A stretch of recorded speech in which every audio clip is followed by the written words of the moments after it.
Hi friends, आप सभी लोगों का हमारे यूट्यूब चैनल आपका हेल्थ गुरु में स्वागत है।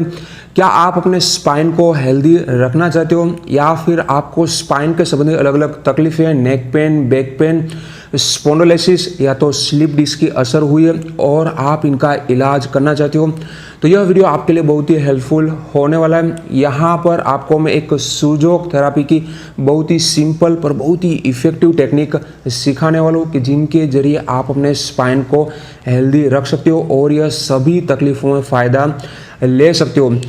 तो यहाँ पर आपको करना क्या है, इस तरीके का एक ब्रांच लेना है, एक ट्वीग लेना है। ब्रांच कैसी होनी चाहिए, इनका जो यह सब ब्रांच होती है वह इस तरीके से होनी चाहिए, साइड पर से छोटे छोटे पत्ते निकले हुए होने चाहिए। इस तरीके की आपको ब्रांच लेनी है और यह ब्रांच को फिर हमारी जो फिंगर होती है, फिंगर की पीछे की सरफेस पर लगा देना है।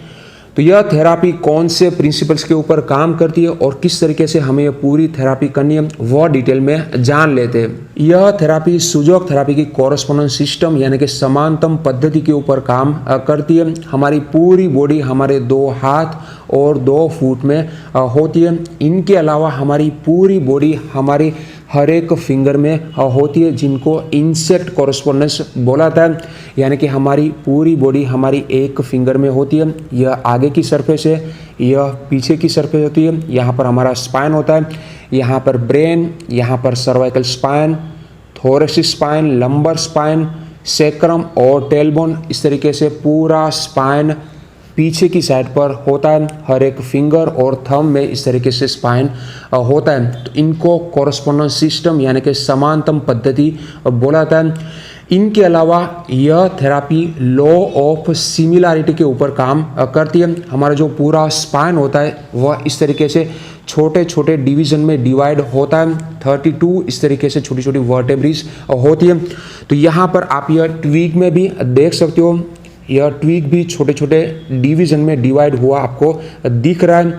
इनके अलावा जो हमारा स्पाइन होता है, दोनों साइड पर से इस तरीके से नर्व्स निकलती है जो कि हमारे पूरे बॉडी को सप्लाई करती है। तो यहाँ पर यह ट्वीग में भी आप देख सकते हो, जो छोटे छोटे पत्ते हैं वह दोनों साइड पर से निकल रहे, जो कि हमारे नर्व्स को कॉरेस्पॉन्ड कर रहे हैं। तो इस तरीके से यह लॉ ऑफ सिमिलैरिटी के ऊपर काम करता है। इनके अलावा यह therapy direction of energy flow के ऊपर भी काम करती है। जो हमारी बॉडी होती है, इसमें ब्रेन होता है, ब्रेन पर से जो इम्पल्स आता है वह स्पाइनल कॉर्ड के द्वारा नर्व्स में पास होता है और यह नर्व्स के द्वारा हमारे पूरे बॉडी में यह इम्पल्स पास होता है। तो यहाँ पर भी आप देख सकते हो, जो यह मेन ब्रांच है जो कि हमारे ब्रेन को कॉरेस्पॉन्ड करती है, वहाँ पर से जो एनर्जी आती है वह सब ब्रांच में जाती है जो कि हमारे स्पाइनल कॉर्ड को कॉरेस्पॉन्ड करती है और वहाँ पर से एनर्जी फिर यह पत्तों में जाती है जो कि हमारे नर्व्स को कॉरेस्पॉन्ड करती है। तो इस तरीके से यह therapy direction of energy flow के ऊपर भी काम करती है। इनके अलावा जो यह पत्ते होती है, इसमें एक एनर्जी होती है जो कि हमारा डिसीज है उनको हील करने में हमें हेल्प करती है और हमारे स्पाइन को हेल्दी रखने का काम करती है। तो इतने प्रिंसिपल्स के ऊपर यह थेरापी काम करती है। तो अभी हमें यह थेरापी किस तरीके से करनी है, इनकी पूरी प्रोसीजर डिटेल में जान लेते हैं। तो यहाँ पर हमें यह थेरापी करने के लिए 2 स्टेप को फॉलो करना है। स्टेप 1 में हमें मसाज करना है। हमारा जो स्पाइन का एरिया है वहाँ पर हमें इस तरीके का टूल का इस्तेमाल करके मसाज करना है। आप कोई एक फिंगर या तो हर एक फिंगर पर ट्रीटमेंट कर सकते हो। तो अच्छी तरीके से दबा के मसाज करना है। आपको हल्का हल्का दर्द होना चाहिए, इस तरीके से मसाज करना है। 1 से 2 मिनट के लिए हमें स्टेप 1 फॉलो करना है। यहाँ पर जो एक्यूप्रेशर पॉइंट्स होते हैं वह अच्छी तरीके से स्टिमुलेट हो जाते, एक्टिवेट हो जाते,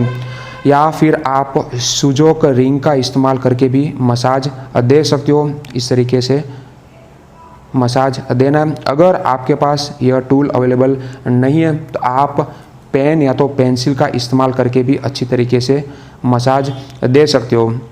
तो यह हो गया स्टेप 1। इनके बाद आता है स्टेप 2। स्टेप 2 में हमारा जो ट्वीग है वह ट्वीग को हमारे यह स्पाइन के एरिया पर लगा देना है। यहाँ पर आपको डायरेक्शन खास ध्यान में रखनी है। यहाँ पर आप देख सकते हो जो यह ट्वीग है, ट्वीग का यह रूट होता है और यह टेल होता है, तो यहाँ पर रूट को हमारा जो ब्रेन है वह ब्रेन की डायरेक्शन में लगाना है, और जो एंड है वह एंड को हमारा जो टेल बोन होता है वह डायरेक्शन में लगाना है। तो यहाँ पर हमें एक पेपर टेप लेनी है, यह पेपर टेप के ऊपर इस तरीके से ट्विक को लगा देना है। तो यह इनका रूट है और यह इनका टेल हो जाता है। तो यह टेल को हमें नीचे रखना है और रूट को हमें ब्रेन की साइड रखना है। तो इस तरीके से हमें लगा देना है। यहाँ पर पूरा स्पाइन आपका कवर होना चाहिए, इस तरीके से यह टेप को लगाना है। इस तरीके से आप लगा दीजिए। इनके ऊपर आप दूसरी टेप भी साइड पर लगा सकते हो। रात को हमें इस तरीके से लगा देना है, सुबह इनको निकाल देना है। जब आप दूसरी बार ट्रीटमेंट करते हो तब आपको नया ट्विग लेना है, क्योंकि यह ट्विग की जो एनर्जी होती है, जो हमारा डिसीज है उनको हील करने में यूटिलाइज्ड हो जाती है, इसलिए फिर यह सेम ट्विग हमारे कोई काम का नहीं रहता है। तो यह बात आपको खास ध्यान में रखनी है। तो यहाँ पर हमें यह थेरापी 10 दिन के लिए करनी है, फिर 1 वीक का गैप रखना है, वापस 10 दिन के लिए हमें यह थेरापी स्टार्ट करनी है। 10 दिन की जो थेरापी होती है इनको 1 कोर्स बोला जाता है। अगर आपका स्पाइन का प्रॉब्लम एक्यूट है, यानी कि 30 दिन के अंदर ही आपको यह स्पाइन की तकलीफ शुरू हुई है, तो आप 1 कोर्स की ट्रीटमेंट में इनका इलाज कर सकते हो। और अगर आपका स्पाइन का प्रॉब्लम क्रॉनिक है, यानी कि 6 महीने से ज़्यादा टाइम से आपको यह तकलीफ हो रही है, तो आपको 2 कोर्स से लेके 5 कोर्स की ट्रीटमेंट करनी जरूरी हो जाती है। हर एक कोर्स के बीच में आपको 1-1 वीक का गैप रखना है। और अगर आपको स्पाइन के रिलेटेड कोई भी तकलीफ नहीं है, फिर भी आप अपने स्पाइन को हेल्दी रखना चाहते हो, तो आप महीने में 1 कोर्स की ट्रीटमेंट कर सकते हो और आप अपने स्पाइन को हेल्दी रख सकते हो। तो आशा रखता हूँ कि आपको हमारी इन्फॉर्मेशन अच्छी लगी होगी। अगर अच्छी लगी तो यह वीडियो को लाइक जरूर करिए, ज़्यादा से ज़्यादा लोगों तक शेयर करिए ताकि सभी को हेल्प मिल पाए। और ऐसी अच्छी इन्फॉर्मेशन के लिए आप हमारे चैनल को सब्सक्राइब भी कर सकते हो। Thank you for watching.